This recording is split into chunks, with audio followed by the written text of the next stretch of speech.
Hello student, how are you? बेटा आई hope you understand little bit concept of accounting.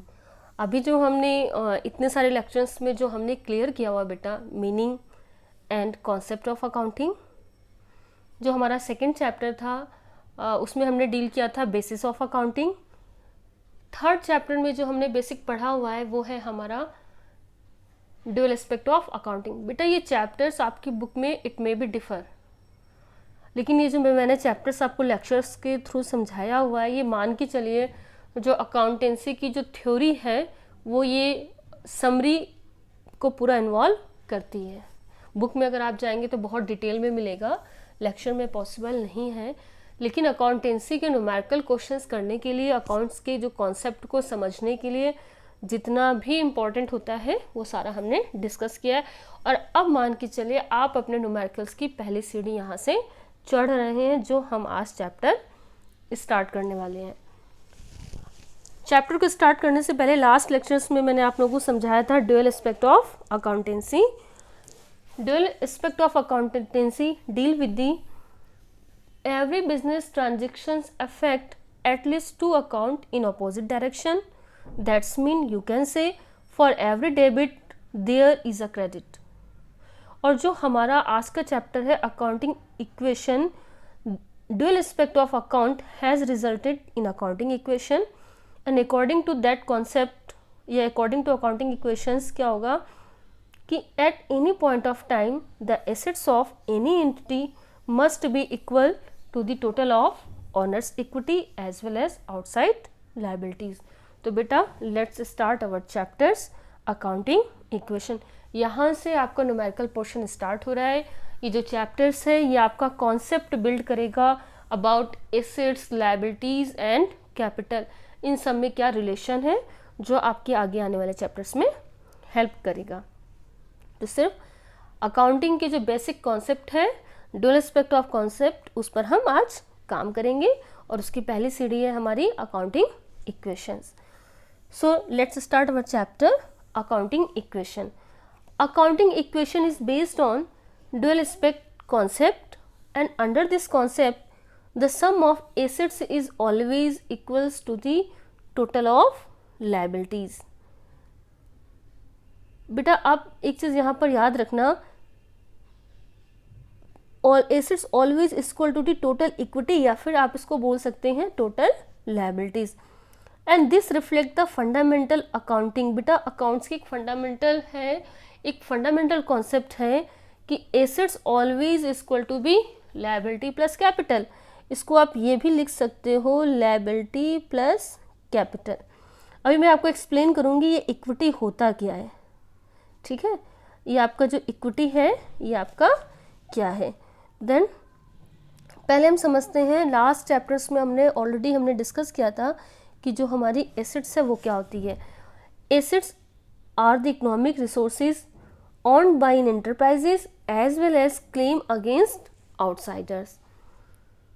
वो सारी चीज़ें जो हम बिजनेस ऑन करता है और जो जिस पर बिजनेस का क्लेम होता है, for example land, building, machinery etcetera. Land, building, furniture, machinery, vehicle, cash, bank, ये सारी की सारी बिजनेस की क्या है हमारी एसेट्स हैं।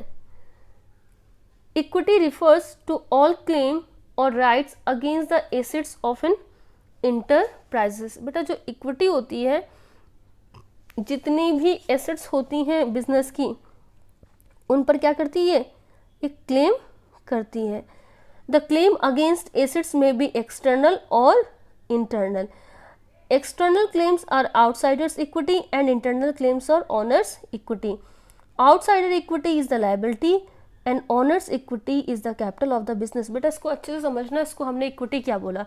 सिंपल से डेफिनेशंस में ये निकला कि एसेट्स जो होती है जो बिजनेस ऑन करता है और जिस पर इंटरप्राइजेस के आउटसाइडर्स क्या करते हैं, हमारे क्लेम करते हैं। अब जो इक्विटी होती है वो इक्विटीज कौन होते हैं, equities include outsiders equity and internal equity. For example, business ने कुछ एसेट्स को खरीदा क्रेडिट पर, यानी कि उधार पर कुछ एसेट्स को बिजनेस ने परचेस किया। तो बेटा अगर लोन लिया है, कल अगर आप लोन की अमाउंट को पे नहीं कर पाएंगे तो वो क्या करेगा, बिजनेस जो जिसने आपको लोन दिया है, फिर बैंक हो या कोई इंस्टीट्यूशन हो, वो आपकी प्रॉपर्टी को ले लेगा, या जिस भी एसेट्स के को आपने एज अ कोलेट्रल सिक्योरिटीज रखा है तो वो उसको ले लेगा। फॉर एग्जांपल आपने हाउस लोन लिया हुआ है, अगर आप लोन टाइम पर नहीं दे पाते हैं तो आपका हाउस वो कंपनी वाले ले लेंगे या बैंक ले लेगी। तो किसका क्लेम है, आउटसाइडर्स का क्लेम है। ऐसे ही बिजनेस में बिजनेसमैन ने बिजनेस को पैसा दिया है। एक बात बिजनेस में याद रखना कि बिजनेस की सेपरेट लीगल एंटिटी है, ऑनर्स अलग है और बिजनेस अलग है। अकाउंटेंट की नज़र में ऑनर्स एक अलग पर्सन है और बिजनेसमैन जो हमारा बिजनेस है वो एक डिफरेंट पर्सन है। अगर ऑनर कुछ देता है बिजनेसमैन बिजनेस को कुछ देगा तो वो कैपिटल होगी, बिजनेस से कुछ लेगा तो वो ड्राइंग होगी। अब यहाँ पर ऑनर ने बिजनेस को कुछ दिया हुआ है, ऑनर्स ने लैंड दी, मशीनरी दी, कैश दिया, पूरा बिजनेस सेटअप किया, तो एसेट्स की जो है क्लेम होगा वो किसका होगा, ऑनर्स का क्लेम होगा। उसके अलावा हमने मार्केट से लोन लिया और हमने कुछ प्रॉपर्टी बनाई, तो हमारी बाकी एसेट्स पर किसका क्लेम होगा, जिनसे हमने कैश उधार पर लिया हुआ है, लोन वगैरह लिया हुआ है। तो जो ये लोग क्या कहलाते हैं, हमारे इक्विटीज़ कहलाते हैं। इक्विटीज़ कितने टाइप की है, 2 टाइप की है, external as well as internal. External वो इक्विटी होती है ऑनर के लिए, और इंटरनल कौन सी होती है हमारी, एक्सटर्नल होते हैं आउटसाइडर्स लायबिलिटीज़ यानी कि, और इंटरनल हमारे क्या होते हैं, ऑनर्स की लायबिलिटीज़ होती, कैपिटल होती हैं। Outsiders equity is the liability of a business and honours equity is the capital of the business. I hope this concept you understand. अब बेटा अगर हम बात करते हैं यहाँ से, तो आप सिंपल सा ये समझ लो कि जो इक्विटी होती है वो 2 टाइप की होती है, एक्सटर्नल एंड इंटरनल। एक्सटर्नल को हम लोग बोलते हैं लायबिलिटीज और इंटरनल को हम लोग बोलते हैं कैपिटल। फिलहाल अभी जो आपके क्लास के 11th लेवल की जो चीज़ है, ऑलमोस्ट टीचर्स आपको नहीं समझाएंगे इक्विटी के बारे में, वो डायरेक्टली किस पर आ जाएंगे, लायबिलिटीज़ के बारे में। लेकिन मैंने आपको एक्सप्लेन कर दिया, तो आप ऐसे समझ लीजिए कि आप इसको you can say in this form also, this can be expressed as follows. आप इसको इस तरीके से भी एक्सप्रेस कर सकते हो, इंटरनल क्लेम यानी कि owners equity, external claim outside equity, internal claim plus external claim equal to assets. या फिर आप इसको ये भी बोल सकते हो, owners equity plus outsiders equity equal to assets. और आप इसको ये भी क्या बोल सकते हो, capital plus liabilities equal to assets. यानी कि आपको मैंने इतने सारे नेम समझा दिए हैं, लेकिन जो आप नॉर्मली 11th में डील करते हो तो सिंपल सी लैंग्वेज में सिर्फ आप इतना डील करोगे, assets always equal to be liabilities plus capital. हमेशा आपको क्या बोला जाएगा, assets always equal to be liabilities plus capital. ये जो मैंने इक्विटी के बारे में बात करी है, बहुत सारी बुक्स में आपको इसका एक्सप्लेनेशंस भी नहीं मिलेगा, इवन क्लासेस में टीचर्स भी इस पर नहीं समझाएंगे कि बच्चा थोड़ा सा इक्विटी में कंफ्यूज हो जाता है। तो डायरेक्टली किस पर आते हैं, डायरेक्टली आते हैं capital plus liabilities equal to assets. बेटा अभी ये हमारी क्या होगी, इसको हम एक इक्वेशंस की फॉर्म में रिप्रेजेंट कर रहे हैं, तो ये हमारी कहलाती है अकाउंटिंग इक्वेशंस। ये हमारी क्या कहलाएगी बेटा, accounting equation. Assets always equal to be liabilities plus capital. इसको अगर हम दूसरी फॉर्म में इस तरीके से भी रिप्रेजेंट कर सकते हैं कि इन तीनों में से कोई एक चीज़ मिसिंग हो, तो हम कैसे निकालेंगे, assets minus liabilities equal to be capital. या आप इसको ये भी बोल सकते हो, capital equal to be assets minus liabilities. और अगर आपके पास लायबिलिटीज मिसिंग हो तो क्या करोगे, liabilities equal to be assets minus capital. तो बेसिक जो आपको लर्न करना है, अकाउंटिंग इक्वेशंस हमारी क्या है, assets always equal to be liabilities plus capital. ये है आपकी अकाउंटिंग इक्वेशन। क्लास 11th हो, 12th हो या सीनियर क्लासेस हो, आपका अकाउंट का बेस है और पूरी की पूरी अकाउंटिंग आपकी इसी पर डील करती है, कहीं नहीं चेंज होगा, कभी नहीं चेंज होगा।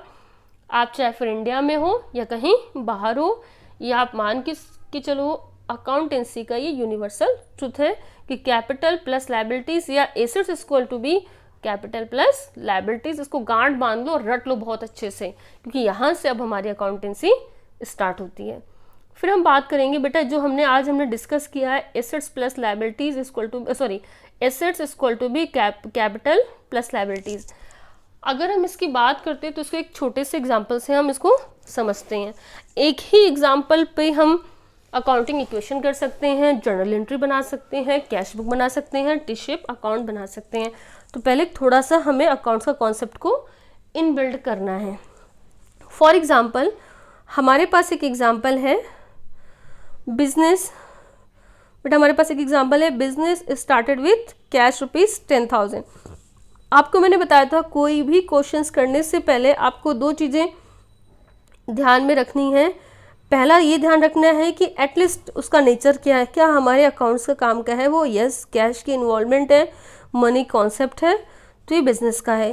तो बिजनेस स्टार्टेड विथ कैश और हर एक ट्रांजेक्शन्स में मिनिमम 2 अकाउंट इन्वॉल्व होंगे। तो हमने देखा एक जो पहला एग्जाम्पल अकाउंट है वो हमारा कैश है, ठीक है, और जो हमारा दूसरा अकाउंट है बेटा वो है हमारा कैपिटल।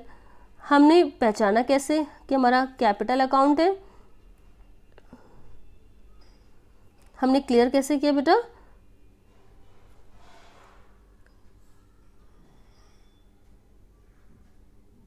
ओ शिट, रुको,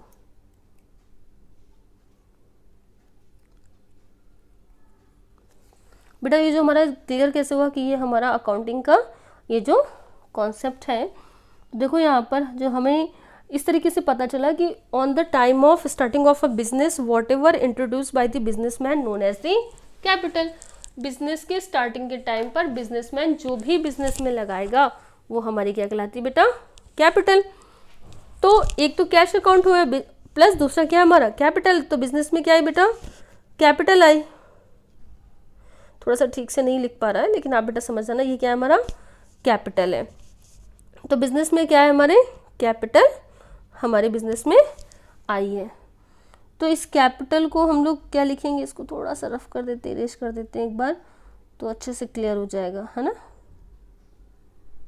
हाँ, कैपिटल TAL, आप एक बार उसको समझ जाना कैपिटल।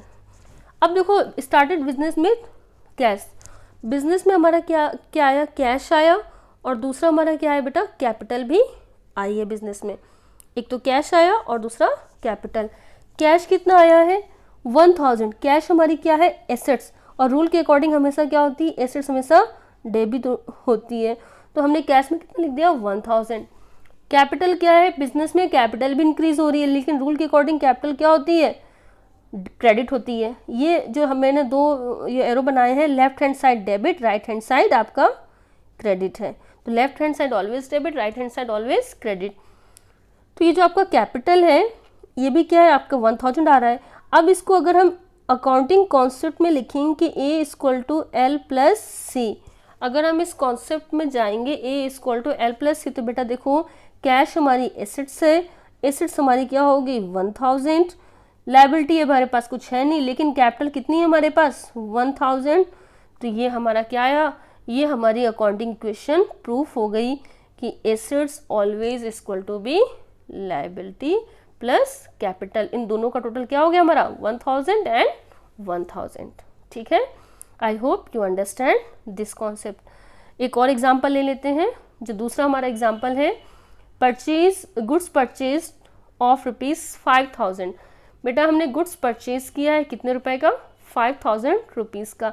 फिर हमें ध्यान रखना हमारे 2 अकाउंट इन्वॉल्व हैं। एक तो हमारा कौन सा है? परचेज अकाउंट, ठीक है, और दूसरा हमारा क्या है बेटा? दूसरा हमारा क्या है? कैश। हमने परचेज किया हुआ है। अगर हमारे पास कोई भी इंफॉर्मेशन नहीं होगी तो इसका मतलब क्या है? वो हमारी कैश में ही हमने परचेज किया है। तो बेटा हमारा दूसरा जो अकाउंट है वो हमारा कैश अकाउंट है। अब देखो कैश अकाउंट का जो हमारा कॉन्सेप्ट आएगा, गुड्स परचेज्ड, बिजनेस में क्या आ रहा है? परचेज हमारा क्या है? एक्सपेंसेस है, और एक्सपेंसेस अगर बढ़ेंगे तो हम क्या करेंगे बेटा? डेबिट करेंगे अकॉर्डिंग टू दी रूल। अब रूल आपको यहाँ पर अपने सामने रख लेना तब आपको अच्छे से क्लियर होगा। According to modern approach purchase क्या हमारा? एक्सपेंसेस है, और एक्सपेंसेस क्या होता है? डेबिट होता है। डेबिट हमने कर दिया 5000। अगर आप जाएंगे ट्रेडिशनल अप्रोच में तो परचेज हमारा क्या है? नॉमिनल अकाउंट, और नॉमिनल अकाउंट का रूल क्या होता है? Debit all the expenses and losses, credit all the income and gains. लेकिन फिलहाल अभी जो हम काम कर रहे हैं वो किस पर काम करेंगे, मॉडर्न अप्रोच के अकॉर्डिंग, मॉडर्न रूल, ताकि आपके लिए आसानी हो। 5 टाइप ऑफ अकाउंट। तो परचेज क्या हमारा एक्सपेंसेस है, और एक्सपेंसेस हमारा क्या हो गया, डेबिट हो गया। कैश क्या हमारी एसेट्स है। माल अगर हम खरीदेंगे तो हमारे पास से क्या जा रहा है, कैश जा रहा है। कैश जा रहा है तो क्या हो रहा है, कैश डिक्रीज हो रहा है। तो अगर एसेट्स हमारी क्या होती है, डिक्रीज होती है, तो उसको हम लोग क्या करते हैं, क्रेडिट करते हैं। तो कैश हमारा क्या हो गया, 5000 से क्रेडिट हो गया। थोड़ा सा हैंड राइटिंग की प्रॉब्लम आ रही है बेटा, आई होप आपको समझ में आ रहा होगा, ठीक है। तो कैश हमारा कितना है, 5000। अब इसको हम अकाउंटिंग इक्वेशंस की अगर हम फॉर्म में आएंगे, अकाउंटिंग इक्वेशंस की फॉर्म में, तो हमारी इक्वेशंस क्या होती है बेटा, A=L+C। इतना गंदा काम कॉपी पे नहीं करना, ये पेन प्रॉपर चल नहीं रहा है तो इस तरीके से हैंडराइटिंग आ रही है, एंड आपको नीट एंड क्लीन वर्क करना है। यहाँ पर आप 2 चीज़ें समझ रहे हो, एक तो टी शेप अकाउंट, और दूसरा आप क्या समझ रहे हो, अकाउंटिंग इक्वेशन। तो हमारी अकाउंटिंग इक्वेशंस क्या बनी, A=L+C। अब हम देखते हैं एसेट्स हमारी कितनी है, 5000। एसेट्स में कैश में कितना आया बेटा, कैश देखो एसेट्स में, अब हम बात करते हैं एसेट्स = लायबिलिटीज प्लस कैपिटल। अब एसेट्स में क्या है, हमारा जो परचेज है ना, परचेज से हमारा क्या बढ़ेगा बेटा, स्टॉक, ठीक है। एसेट्स में हमारे पास 2 अकाउंट आ गए, एक तो कैश अकाउंट आया और दूसरा स्टॉक। अब आप बोलेंगे स्टॉक कहाँ से आ गया, बेटा माल को परचेज करने से, परचेज हमारी एक्सपेंसेस है और एक्सपेंसेस एसेट्स में नहीं लिखते हैं, लेकिन माल को परचेज करने से क्या बढ़ रहा है, स्टॉक बढ़ रहा है। तो स्टॉक हमारा इंक्रीज हो गया। स्टॉक कितने से इंक्रीज हो गया, 5000 से। कैश हमारा क्या हो गया, डिक्रीज हो गया। कितने से डिक्रीज हो गया, 5000 से। एक प्लस के 5 है, एक माइनस के 5 है, तो इक्वेशन कितनी आई, 0।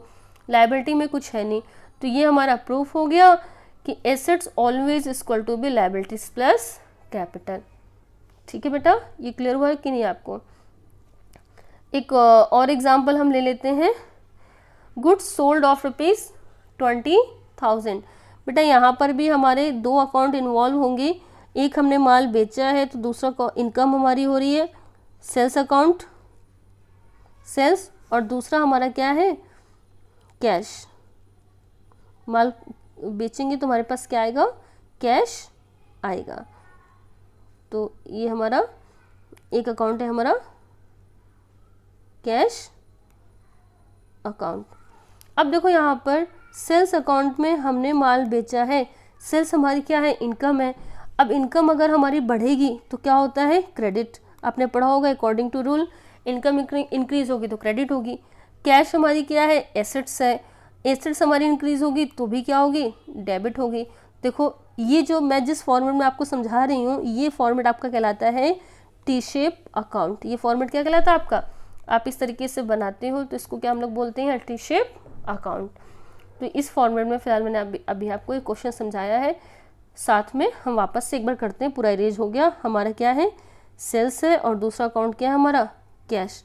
तो सेल्स में देखो बेटा 2 साइड हो गए, एक साइड हो गया आपका डेबिट का, क्रेडिट का। कैश में 2 साइड हो गए, एक साइड हो गया डेबिट का और दूसरा क्रेडिट का। इसको हम लोग क्या बोलते हैं, टी शेप ऑफ अकाउंट। आप इतना गंदा मत काम करना, नीट एंड क्लीन वर्क करना। 20,000 है, सेल्स हमारी इनकम है, तो इनकम में हमने कितना लिखा बेटा, 20,000। और हमारे कैश भी हमारा इंक्रीज हो रहा है, कैश हमारा क्या हो जाएगा, डेबिट हो जाएगा। कितना आएगा, 20,000। फिर अगर हम बात करते हैं अकाउंटिंग इक्वेशंस की, तो हमारी अकाउंटिंग इक्वेशन क्या कहलाती है, A=L+C। L means liability, C मतलब कैपिटल। अब हम बात करते हैं कैश। कैश हमारा बढ़ रहा है 20,000 से। एसेट्स में हमारी क्या आती, कैश आती। और बेटा माल है, माल अगर बेचेंगे तो किसका पार्ट है, स्टॉक का। तो कैश हमारा 20,000 से प्लस हो गया, लेकिन 20,000 का स्टॉक भी हमारे पास से क्या हो गया, चला गया। तो अल्टीमेटली जो हमारी इक्वेशंस बनी वो हमारी assets always equal to be liability plus capital. Cash में प्लस में 20,000, माइनस में स्टॉक 20,000, तो हमारा इफेक्ट कितना बचा, 0 बचा। और लायबिलिटी में कुछ है नहीं। तो अगेन हमारी अकाउंटिंग इक्वेशंस प्रूफ हो गई कि assets always equal to be liability plus capital. फिर एक और एग्जांपल ले लेते हैं, मशीनरी परचेज्ड ऑन क्रेडिट। हमारा एक अकाउंट बनेगा, हमें अंडरस्टैंड करना है हमारे कौन कौन से अकाउंट बनेंगे। हर एक ट्रांजेक्शन्स में मिनिमम 2 अकाउंट इन्वॉल्व होंगे। तो पहला अकाउंट है हमारा मशीनरी का और दूसरा हमारा अकाउंट बेटा किसका है, यहाँ पर क्रेडिट में, यानी कि उधार लाइबिलिटीज़ का अकाउंट है। आप लाइबिलिटीज़ को नाम दे सकते हो।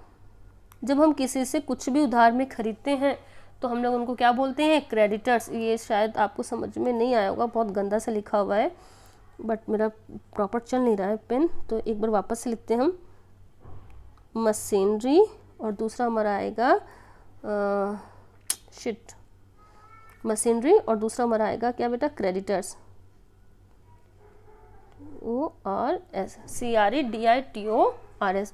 अब देखो मशीनरी के हमारे 2 साइड हो गए और क्रेडिटर्स में 2 साइड हो गए। अब देखिए हमने क्या खरीदा, मशीनरी परचेस की ऑन क्रेडिट, तो हमारे पास से 5000 वैल्यू की मशीनरी आ गई, लेकिन क्रेडिट मतलब उधार में, तो हमारे पास से तो कुछ गया ही नहीं, लेकिन हमारी लायबिलिटीज़ बढ़ गई, और लायबिलिटीज़ बढ़ती है तो उसको हम लोग क्या करते हैं, क्रेडिट। एसेट्स बढ़ी तो डेबिट, लायबिलिटीज़ बढ़ी तो क्रेडिट।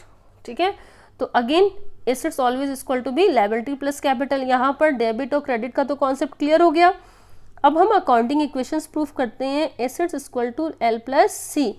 तो बेटा एसेट्स तुम्हारे पास कितने की आई, 5000 की, लायबिलिटी भी कितने की आई, 5000 की, कैपिटल में कोई भी चेंजेस नहीं है, तो हमारी इक्वेशन प्रूफ हो गई कि then assets always equal to be liability plus capital.